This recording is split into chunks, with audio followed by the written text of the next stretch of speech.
If you're looking for a way to build an 8-figure business, you need an 8-figure roadmap. And today we're going to talk about one of those critical things that lots of people talk about. It's almost like the Loch Ness Monster. You know, you hear about it, but nobody ever sees it, right? Things like KPIs, what numbers to track, things like this. And this is the first of a series of a couple, segments that will help give you more clarity, more confidence, more direction in what you're looking to do to make better business decisions and grow, get more new leads, get more new appointments, get more new clients with a positive ROI. So if that's what you're looking for, then bear with us here because we're going to introduce you to some of the most powerful tools in the world. So if you're new to our world, we are famous for pioneering this framework called direct response branding. And there's 5 key pillars to direct response branding. In studying over 5,000 businesses from over 180 different industries, 13 plus countries, we have found these 5 key steps for the companies that are scaling and successful. They have them in place. The companies that are not, don't. So number 1, the vision and growth plan. 2, connection campaigns. Number 3, building lead machines to get leads daily. Number 4, education-based conversion events, which means we're converting clients every single day. Number 5 is go deep and scale it to be able to grow predictably and systematically. Now, you hear this word also, another Loch Ness Monster word, system. Well, what is a system anyway? So we're gonna tune in on elements of the vision and growth plan, just at least one main focal point here. And reviewing over 5,000 companies, as we kicked off with, to grow an 8-figure business, which is 10 million or more a year, you need a proven plan, don't you? Right? And what's it costing you not having a roadmap or a plan to get to 8 figures? It's not that uncommon that when we meet founders and CEOs and we go, hey, what's your plan? And it's not formalized, it's not in writing, it's a lot of theory, it's, a lot of basically spaghetti on a wall kind of stuff. And so you really can't build a $10 million business without a plan. You can't build a $10 million business with a $1 million mindset or anything less than 10 million. You can't build it, with a 6-figure mindset, right? So that's why these 5 pillars are so critically important. I mean, the top most successful companies in the world, like ESPN and Disney and the NFL, Apple, Microsoft, the list goes on, have these 5 pillars in place, and we want to show you how to get them in place too. So again, coming back to your vision and growth plan, and having a system. You want a system, right? You know that systems run your business, and have good people run those systems is critical. So a lot of people talk about a system, but what is a system? I forget I think it was Michael Gerber. He talked about a system is something that is repeatable, that saves yourself, it's an acronym, saves yourself time, energy, and money. Saves yourself time, energy, and money. It's a process to also then keep score, and it's measurable, right? Pearson's Law, not sure if you've heard of Pearson's Law. What is Pearson's Law? He says that which is measured, bear with my writing here, and I'm getting that cut off. That which is measured improves, right? That which is measured improves. That which is measured and reported grows what? Exponentially, right? Like if you wanted to, get into your fitness and you wanted to lose weight, you track stuff, right? You track, what would be your nutrition intake and outtake, you track your exercise, the measurements and so on. So this is applied to business, right? How do you take those measurements? So I'm going to introduce you to a handful of critical numbers to be tracking literally daily, weekly, monthly, annually. And there's more, and every business can be customized to your situation, service, or industry, but we'd start with these. Number 1, what's the goal in revenue and profits for the year? It is so shocking to me when we ask that. Sometimes we get a blank stare like a deer in the headlights that comes on, and they hadn't really thought about it. But let's just say your goal is 10 million and your goal is 25%.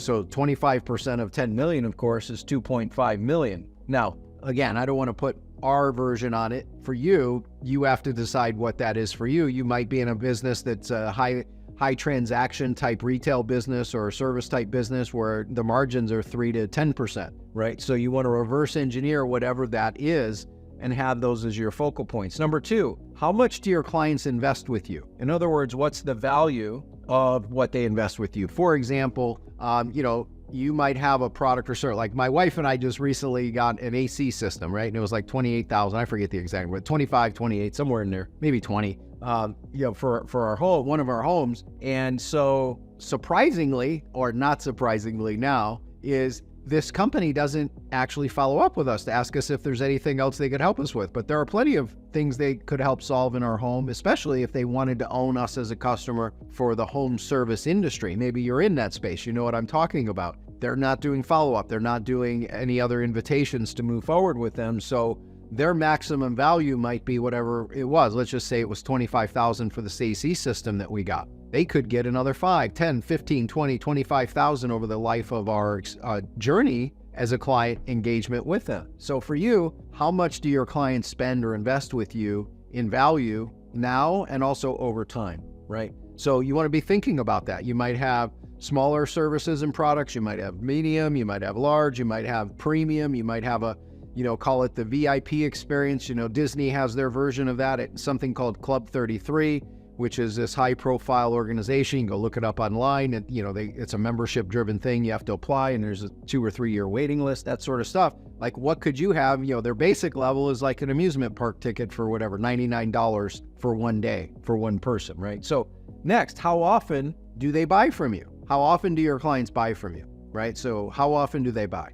Do they buy once and it's highly transactional? Do they buy 3 times, 4 times, 5 times? Or another way to look at this is, how often should they be buying from you? What else could you be offering if you just showed up in service and solved their problems that they could buy from you? You could even, it doesn't even have to be a product you create, that you own, that you control. You can be a facilitator of the relationship and open the doors to partners and referrers and a whole lot of other things too. So how often do they buy from you? How long do they buy from you?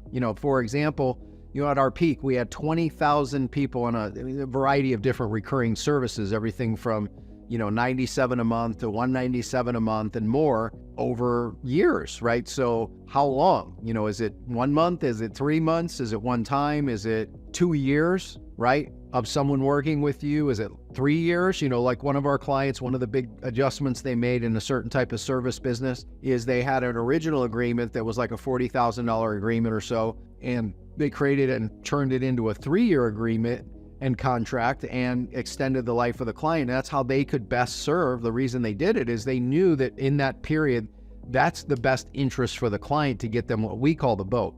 Ideally, you write this down, BOTE. It's how do you create the breakthrough, the outcome, the transformation, and the experience for your client, right? How long do they continue buying from you? How long, right? So keep that in mind. Next, how many referrals do you get from every client you got? Is it intentional? Is there a system? Is there a way to go about asking somebody, hey, who is one person you know? One of the big challenges people make, and there's a lot more of the psychology to this, but a lot of times, like let's use the AC system our family just got. If they come to us and go, who do you know that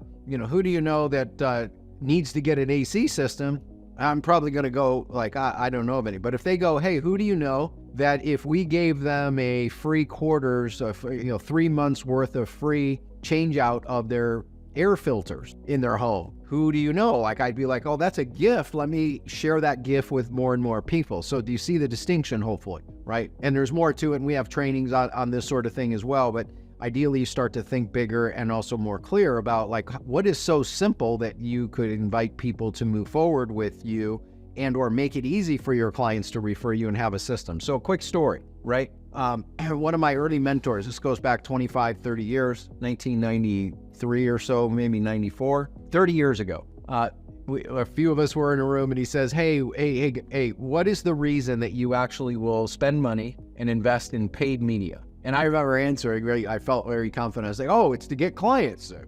And so he's like, well, that's why you'll always be broke. The reason to run paid media and advertising is not to just get clients. He goes, the reason you run paid media is, yes, to get, number one, open the door to a relationship, and then ultimately serve them at such a great level, they become a champion and an advocate for you, and ultimately introduce you to more and more people. And now you're optimizing and really scaling what you initially invested for free, infinitely and exponentially, because of providing world-class service. Do you see the distinctions? Like, these are little subtle things that can make the biggest difference. And in other words, part of the focus is on the long-term relationship value, LTRV, long-term relationship value with a client, not just direct, but indirect, meaning who do they know? Who could they introduce you to? What new partners could they introduce you to? You might work with someone, serve them at such, and they might open the door to media. I've had that happen where like we've gotten the ability to go speak at different events.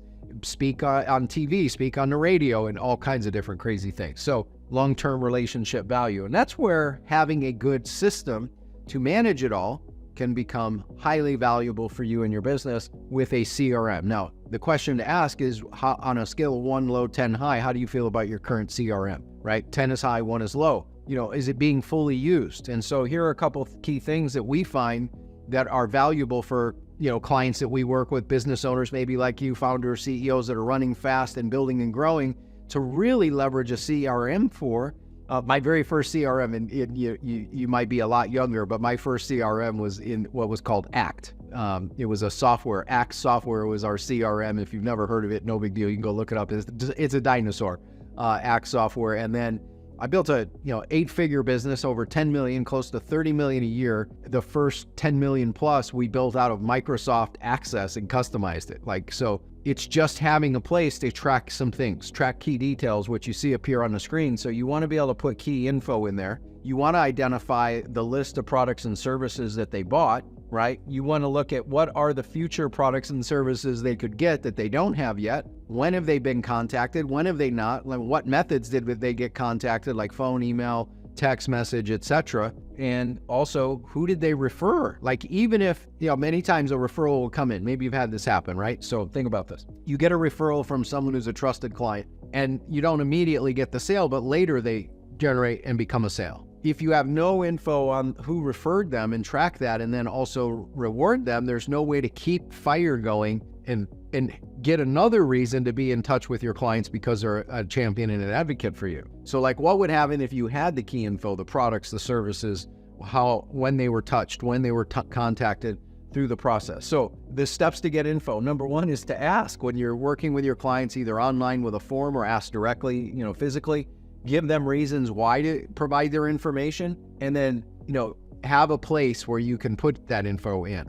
Even if you start off with an Excel spreadsheet, don't overcomplicate this. Don't automate yourself out of business. Wait to do and grow. We started literally out of an Excel spreadsheet, which is and then the higher version of that was Microsoft Access, and then Access became, a software we customized and had custom built for us that cost a lot of money. So why do this?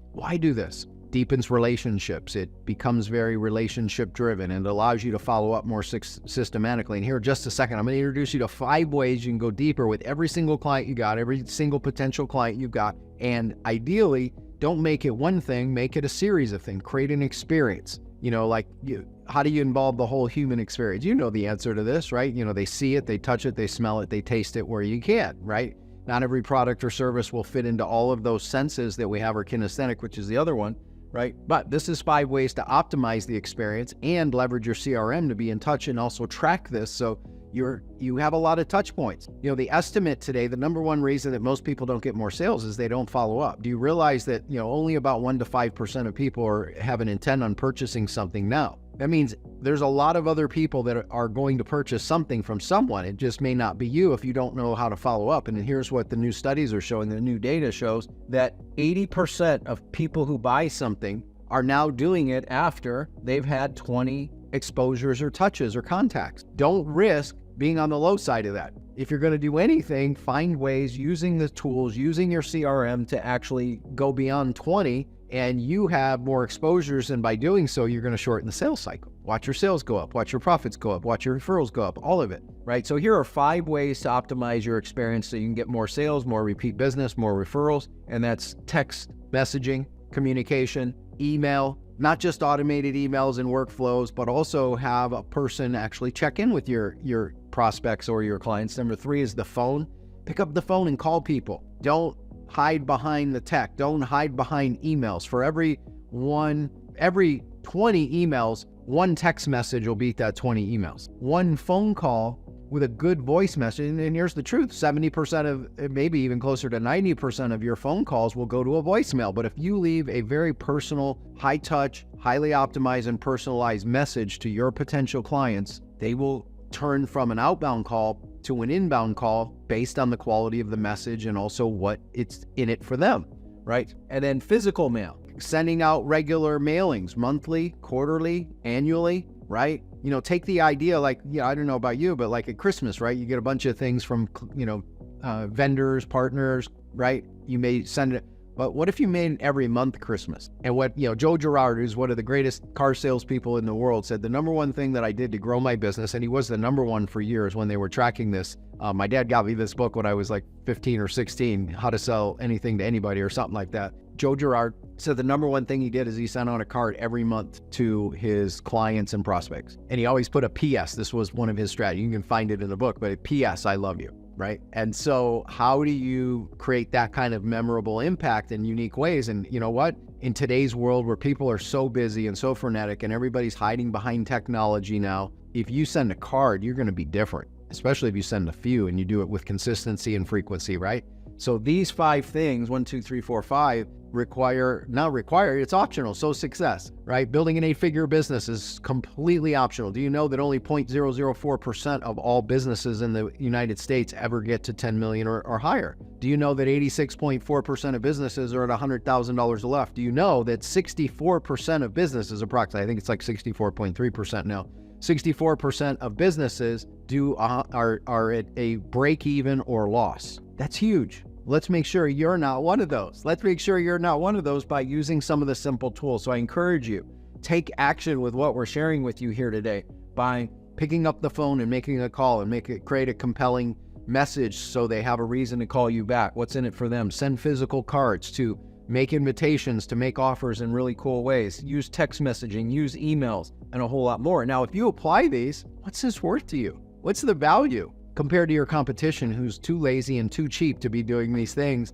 and not have the strategy to pull it off? And this is just one piece of one piece of one piece inside of this one element of the key pillars of vision and growth plan, right? Vision and growth plan that we've been talking about up to this point. One of my favorite people in the world, speaking of going deep on things, is John Bowen here. John is one of the leading experts in the world for financial advisors and runs a great company called CEG Worldwide and many other business interests as well. And he says, Dan, that's me. If you're new to my world, my name's Dan Kuschell, by the way.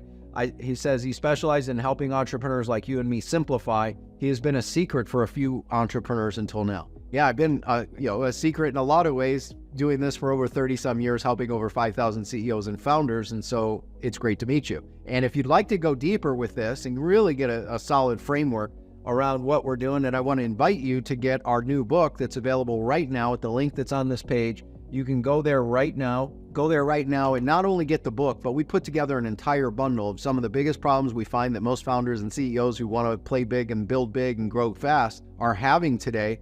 And that is related to, we have a CEO's checklist that we're making available. We have our growth training video series. We have our video conversion. Is video important today? And would you like to put out video that converts people to clients? Of course. We have our CEO's checklist. Most people are not formally trained on how to be a CEO and running their own business, especially companies that are smaller. And so we're going to give you a CEO's checklist to help you. I don't know if you struggle with hiring, but we find that over 90% of our clients struggle with hiring. And so here's a 9-step checklist to build a marketing system for hiring that we give you access to. Plus, if you really want to go deeper with some of this and customize it to your business and get a roadmap laid out for you, how to be able to scale your business to high 7 or 8 figures, then I encourage you, go get this book right now. You can go to the URL that's on the page. We're giving you 98% off this entire bundle package, right? And on top of that, we're going to include our free one-to-one scaling session where we'll sit down with you. We'll identify where you're at, where you want to go. We'll talk about some of the, finding what are pinpoint some of those holes, and then we'll give you a roadmap and a game plan on how to specifically apply it right here, right now with your business and how we might be able to help you. So go to the page right now. The URL is on the site. Check that out. The link is somewhere here on the page. I don't know where it is exactly in relation to me, but it's somewhere here on the page. Go there right now. Get the book, get the bundle, take action. And if you're at a place in time maybe a little bit further along and maybe you've hit a plateau, or maybe you're riding a roller coaster, but you've been at it a while and you've tried a bunch of other things and you got a lot of ideas. In fact, you kind of know what to do. You just don't have the team at the level you need them to be to help you get to that next level per se, related to driving momentum, driving leads, driving conversions, driving sales. Then take this next step, which is go to the link on the page that you see, and we can talk and have a one-to-one conversation about our fractional CMO service, plus the execution and implementation team we build it, we manage it, we run it, and we share in the upside in helping you exponentially grow by applying these simple principles and get a permanent system in place for you to be able to grow with less stress. So if you'd like to take advantage of that, go to the URL on the page. It's there right now. And most importantly, take action with everything that we've talked about today, right? Vision and growth plan, track those key numbers, identify where you're at, where you want to go, and also make sure to check out some of the upcoming segments we have going deeper with some of the key numbers to track to help you grow far more systematically, predictably, and easily without the same type of stress. That's it for now. See you soon. Make it a great day.